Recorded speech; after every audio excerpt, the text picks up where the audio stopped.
Hello, everyone, and welcome back to Raqs Savor-Faire. Today, we're going to talk about competition, comparison, and branding as a performer. Now, all three of those are very big topics, and I will be expanding on this concept in further parts coming up in the coming weeks. But for now, I want to focus on what happens when you are being compared to other performers, maybe other well-known performers, whether it is at your local level or it's at the global level. Okay, let's take an example. A lot of times when you introduce yourself as a belly dancer or whatever it is that you do, but I'm going to use belly dance as my main example because belly dance is not something that every American citizen is well versed on. They might have a small semblance, a tiny idea based on something somewhere that they've kind of seen before, but it's very nebulous.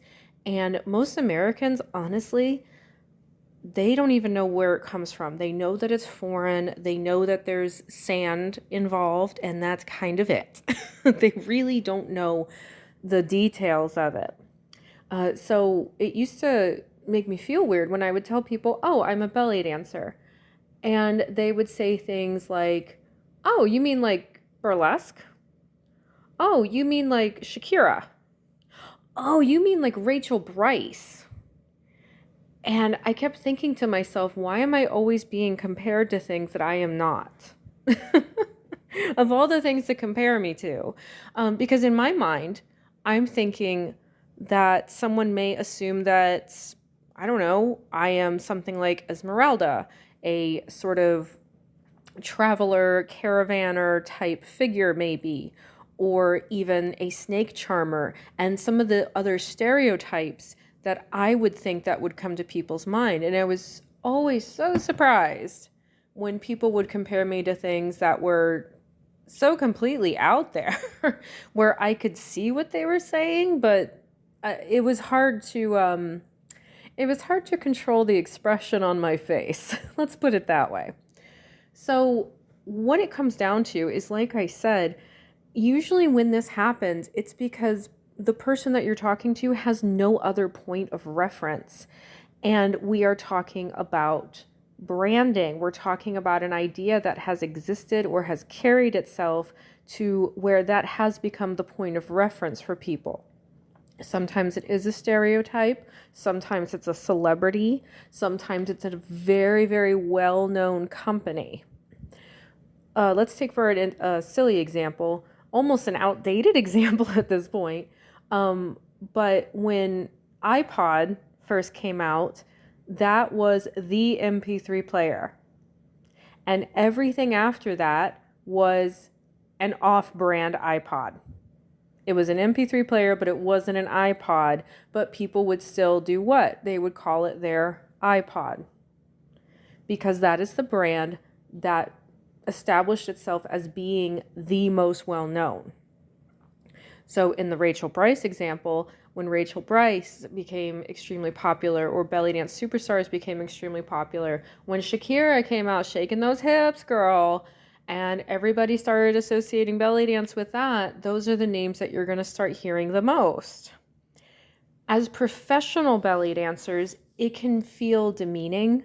It can feel belittling to constantly be compared to people, places, or things that are not even part of our community, solely because the general public doesn't have the kind of education that we wish that they would. And notice how I said that. We wish they would have that level of education. The reality of the situation is that it's not accessible to a lot of people, and or more likely, there's not enough interest. Everybody has a phone in their pocket that's like a miniature computer. They could start Googling it, and quite a few people do if it's introduced to them, and then they will go do more research. But just to sit home at night and say, yeah, I don't know what belly dance is, I'm going to Google this real quick. Most people just won't do that. There's no incentive to. So when we are compared to things that have absolutely nothing to do with our professional belly dance lives, it can feel a little brash. It can feel abrasive. It can feel ignorant. And like I said, it can feel belittling. Like all that I do, and I'm being compared to Shakira. I'm being compared to a cartoon that they saw once. So, what do we do when this happens? What is the best way to mitigate this? Because it will often happen to you quickly. You'll be mid conversation, you'll introduce yourself, or someone will introduce you. This is Oriana. She's a belly dancer. Oh, you mean like Shakira? And I have about 2 seconds to dictate how this conversation is going to go. How am I going to deal with it? And now it becomes like a choose your own adventure book. We have a multiple choice here. Do you pick A, respond with dropping some factoids about how you are not like Shakira and this is what it actually is, which may launch you into a thesis of sorts? B, laugh it off. C, say, yeah, sure, just like that. Or D, do you just say, well, no, actually, I'm not, and leave it at that? The correct answer is somewhere between all of those. My personal professional experience, you don't want to be rude. You don't want to be impolite. You don't want to be crass. You don't want to lecture. But you also have to acknowledge that this person clearly does not have any other point of reference. Shakira is the iPod of belly dance for them, or whatever it is they're comparing you to. Burlesque is the closest thing they've ever seen to it because that is what is showing in their local environment. The best way to handle this, in my personal experience, and this has actually happened to me on more than one occasion, is to laugh it off, crack a joke, and say, well, actually, I do XYZ. For me, it's, yeah, that's, well, sort of like Shakira, but, I do actual authentic Egyptian dance. That leaves it open-ended enough where they usually go, oh, what's that? And now they're leading for more information. If I were to word vomit the entire history of Raqs Savor-Faire and belly dance in America and what it is that I actually do, they would be bombarded. They would be affronted, embarrassed, all the things that we don't want somebody to actually feel when they're talking to us. We want to leave people at least, at the very least, feeling neutral, if not like, oh, I learned something today. That's cool. Or, oh, I just met a belly dancer. If I need a belly dancer for something, that would be really cool. I could hire this person. I now know this person. That's what we want. Humor is always my go-to. I'm very quick-witted and very sharp-tongued. That may not be your go-to. And that is okay.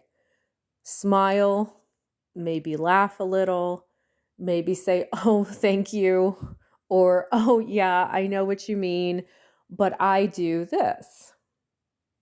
I do tribal fusion. I do ATS. I'm a professional whatever. Or let's say that you also do burlesque. That's not offensive to you whatsoever that they mentioned it. That's fine. Oh, yeah, I do burlesque, and I also do American cabaret. To which they will say, oh, tell me more about that. Because more than likely, they've not heard of Egyptian dance, ATS, tribal fusion, and that leaves a lead in. You've opened the door to have that more intelligent conversation. And they are now asking you for information instead of you dumping it on them. Now, I realize to some people this might be a little roundabout. This might seem a little like, why can't I just tell somebody what I do? Like, I'm tired of hearing this. I'm tired of being compared to something that I'm just not. I understand. I really do. I understand the frustration. There are times where people ask if I do burlesque on the side, and I love burlesque. I work with the burlesque community here in Tampa Bay extensively. But there are times I want to look at people and say, if you had any idea how hard it is I work at Bellydance, you would know that I don't have time for burlesque. If you had any idea how complex this art form can be, you would understand why it's my sole craft that I have honed over the course of 15 years. Right? I'm sure so many people can relate to that. I understand. But trust me when I say that taking it with that little bit of a social grace and taking the edge off leads to better conversations about what it is that we do. You want opening ears, you want open hearts, you want open minds, and you want to present yourself as the expert in the field that you are. This is what I do. Nobody knows you better than you, so invite them to hear your voice. I hope this helps, and I will see you next week.